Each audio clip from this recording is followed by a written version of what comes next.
എന്നോട് പഴയ സാധനങ്ങളെടുത്ത് മാറ്റാൻ പറഞ്ഞ ആൾ അത് എങ്ങോട്ട് മാറ്റണമെന്ന് മാത്രം പറഞ്ഞില്ല. ഞാൻ അതുകൊണ്ട് ഒരു മൂലയ്ക്ക് അങ്ങ് വെച്ചു.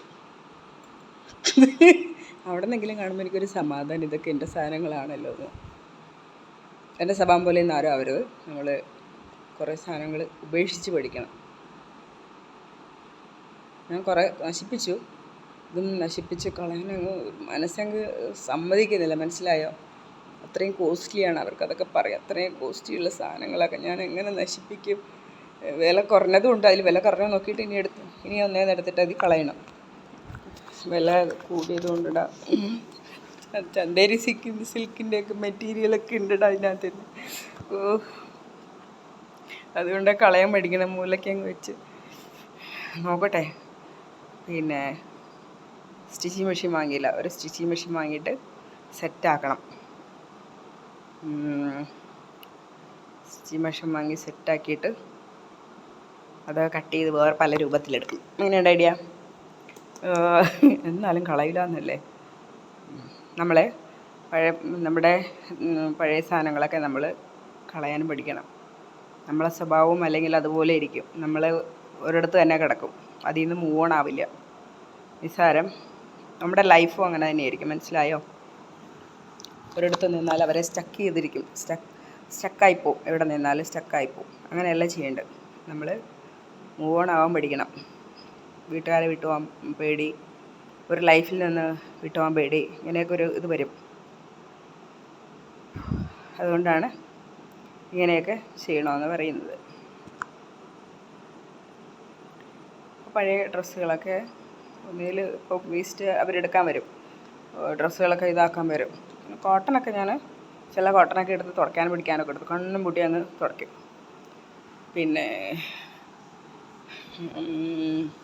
പിന്നെന്താ,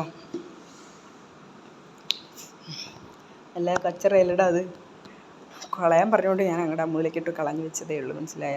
അതിൽ നിന്ന് ഞാൻ സ്റ്റിച്ചിങ് മെഷീൻ വാങ്ങിയിട്ട് കട്ട് ചെയ്തിട്ട് ഒറ്റ സ്റ്റിച്ചൊക്കെ ചെയ്ത് നോക്കുക. അങ്ങനെയാണ് പഠിക്കാമല്ലോ. രൂപാന്തരം മാറ്റും. എനിക്കതിൽ ആ പച്ചയില്ലേ, എന്തിഷ്ടമാണ് മോറ്, ഭയങ്കര ഇഷ്ടം. അത് ആ കളറും അതെ, ഒന്നും ആയിട്ടില്ല. അത് ഒരു കുന്തം ആയിട്ടില്ല. നല്ലതാ.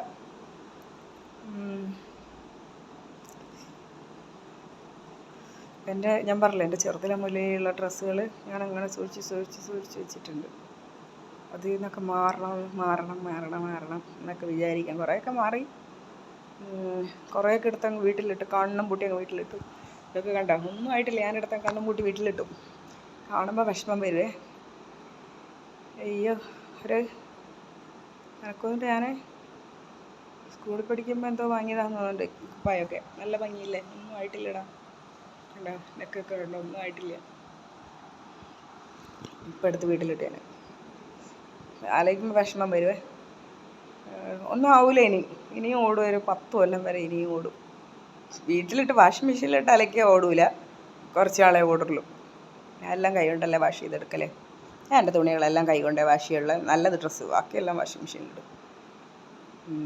വീട്ടിലിടുന്നെല്ലാം വാഷിംഗ് മെഷീനിലും ആവൂല. രണ്ടും കൂടെ കൈ കൊണ്ട് അലക്കാൻ.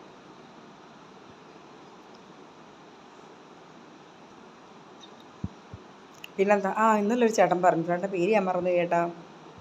എന്താണ്, ടോയ്ലറ്റിൽ പോകുന്ന കാര്യം, കക്കൂസിൽ പോകുന്ന കാര്യം. ചേട്ടാ കക്കൂസൊന്നും പറയരുത് കേട്ടോ, ടോയ്ലറ്റ് എന്ന് പറയാം. ചേട്ടൻ എത്രയും വിവരം വിദ്യാഭ്യാസമൊക്കെ ഉള്ളതല്ലേ, പറയുന്ന കാര്യം വരെയും പറഞ്ഞുകൊണ്ടിരിക്കുന്നു. പിന്നെ ഞാൻ എന്ത് പറയാനാട്ടാ? ചേട്ടൻ്റെ അവീതം പറയണോണ്ടെങ്കിൽ പറയട്ടെ കഥ. എന്നെ വിളിച്ചിട്ട് ഞാൻ പറയാം അതൊക്കെ. എനിക്ക് എന്നെ സംബന്ധിച്ച കാര്യങ്ങളല്ലേ എനിക്ക് പറയാൻ പറ്റുള്ളൂ. നാട്ടിൽ കിടക്കുന്നവരുടെ കാര്യങ്ങൾ എനിക്ക് പറയാൻ പറ്റുമോ? അവരെ അവീതങ്ങൾ എനിക്ക് പറയാൻ പറ്റുമോ? എനിക്ക് അടി കിട്ടൂല ചേട്ടാ. ചേട്ടനൊന്ന് ചിന്തിക്കേട്ടാ, ലോജിക്കായിട്ടെങ്കിലും ചിന്തിക്കേട്ടാ. ഒരു യൂട്യൂബിൽ ഞാൻ കണ്ടിട്ടുണ്ട് മറ്റുള്ളവരെ കുറ്റം പറഞ്ഞുകൊണ്ടിരിക്കുന്നത്. ഞാൻ എന്തിനായിട്ടാ അവരെ കുറ്റം പറയുന്നത്? എനിക്കുണ്ടായ വിഷമങ്ങളും എന്നെ വേദനിപ്പിച്ച അവരുടെ കാര്യങ്ങളും മാത്രം എനിക്ക് പറഞ്ഞാൽ പോരെ? ബാക്കിയുള്ളവരുടെ കാര്യമൊക്കെ ഞാൻ എന്തിനാ അന്വേഷിക്കണേ?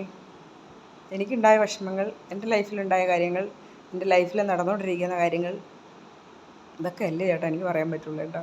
എല്ലാവരും ഓരോ സ്വഭാവമാണോ ചേട്ടാ? ഒന്ന് ആലോചിക്കും ചേട്ടാ. എൻ്റെ സ്വഭാവം വേറെ ആയിപ്പോയി. എന്ത് ചെയ്യാനാ ചേട്ടാ? ഇങ്ങനെയൊക്കെ ആയിപ്പോയി. എനിക്ക് ഡയറി എഴുതാൻ വയ്യ ചേട്ടാ. എഴുതി ഞാൻ മരിച്ചു പോകും. ഒരു കൊല്ലം എടുക്കും. ഇതാകുമ്പം ഓടിയൊന്ന് പറയാൻ പറ്റും. അറിവിൻ്റെ കാര്യം പറഞ്ഞപ്പോഴാണ് നിശാന്തേ, ഞാനുണ്ടല്ലോ അത് മുകളിലത്തെ അലമാരൻ്റെ കീ എവിടെ കൊണ്ടുവച്ചെന്ന് ഓർമ്മയില്ലടാ. ആ രണ്ടലമാരയും ആ മുകളിൽ ഇരിക്കുന്ന രണ്ടലമാരേൻ്റെയും ചെറിയ കീ ഇല്ലേ, അകത്തെ ചെറിയ അലമാരയില്ലേ, ഇങ്ങനെ ഞാൻ സൂക്ഷിച്ച് വെച്ചിട്ട് എവിടെയോ കൊണ്ടുപോയി കളഞ്ഞു. പിന്നെ ആരെയോ കൊണ്ടുവന്നാണ് അത് തട്ടി തുറന്നത്. അതുപോലെ അലമാരേൻ്റെ കീ എവിടെയോ ഭദ്രമായി വെച്ചിട്ടുണ്ട്. ആ ഭദ്രമായ സ്ഥലം ഞാൻ മറന്നു. ഇവിടെ വെച്ച് അമ്മ ഒരു എത്തും പിടിയില്ല. എവിടെയോ ഭദ്രമായി വെച്ചു, അതെനിക്ക് ഓർമ്മയുണ്ട്. എമ്മേ, നല്ല തുണികളെല്ലാം അതിനകത്ത്, ഞാൻ പറഞ്ഞില്ല, അതിനകത്ത് സ്പെഷ്യൽ സാധനങ്ങളെല്ലാം അതിനകത്തായിരിക്കണേ. എന്ത് ചെയ്യാൻ പറ്റുമെന്ന് പറഞ്ഞേ, ആർക്കെങ്കിലും ഇറങ്ങി പറഞ്ഞു തരണം അതെങ്ങനെ തുറക്കണമെന്ന്. അതായത് ഫങ്ഷനൊക്കെ ഇടുന്ന ഡ്രസ്സുകളും അങ്ങനത്തെ ഇങ്ങനത്തെയൊക്കെ അതിനകത്തായിരിക്കുന്നത്. ഇന്ന് ഞാൻ ആ കീ എടുക്കാൻ വന്നിട്ട് കാണുന്നേയില്ല. കാരണം കുറച്ച് സാധനങ്ങൾ താഴെ ഇരിപ്പുണ്ട് മടക്കാൻ കൊണ്ടുവന്നതിൽ. അപ്പം അത് മുകളിലേക്ക് കയറ്റാൻ വേണ്ടി നോക്കുമ്പോഴാണ് കീ കീ കീ അയ്യോ, മിണ്ടാതിരിക്കുന്നതായിരിക്കും നല്ലത്. എന്ത് ചെയ്യാൻ പറ്റും ഇവിടെ പറയണേ, ലൈവിൽ വരുമ്പോൾ പറഞ്ഞു തരണേ. എന്നെപ്പോലെ ഈ സ്വഭാവമുള്ള ആരെങ്കിലും ഉണ്ട് അറിയണേ. പിന്നെ ചേട്ടൻ്റെ കാര്യം വല്ലതും പറയണേ പറഞ്ഞോ. ചേട്ടൻ എന്നോടൊന്ന് കഥ പറഞ്ഞു, ഞാനെല്ലാം ഇതിൽ നേരം പറയാം ചേട്ടാ. എനിക്ക് അല്ലാണ്ട് വേറെ ഒന്നും പറയാൻ അറിയില്ല ചേട്ടാ.